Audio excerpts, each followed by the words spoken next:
Chennai Manali புதுநகரில் chocolate பொம்மை வாங்கித் தருகிறேன் என்று ஆசை வார்த்தை கூறி 7 வயது சிறுமியை வீட்டிற்கு அழைத்து சென்று பாலியல் சீண்டலில் ஈடுபட முயன்றதாக முரளி என்ற நபரை போலீசார் கைது செய்தனர். சிறுமியை தனது வீட்டுக்கு முரளி அழைத்து சென்றதை அக்கம் பக்கத்தினர் மூலம் அறிந்த சிறுமியின் பாட்டி அங்கு சென்று பாலியல் சீண்டலை தடுத்து நிறுத்தியதாக கூறப்படுகிறது.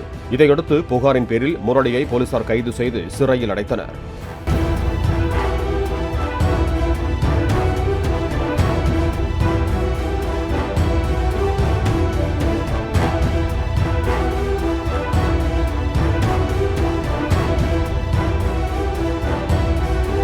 பிளே ஸ்டோர் மற்றும் ஆப் ஸ்டோரில் இருந்து பாலிமர் செயலியை QR கோடு மூலம் பதிவிறக்கம் செய்யுங்கள். செய்திகளை உடனுக்குடன் பெறுங்கள்.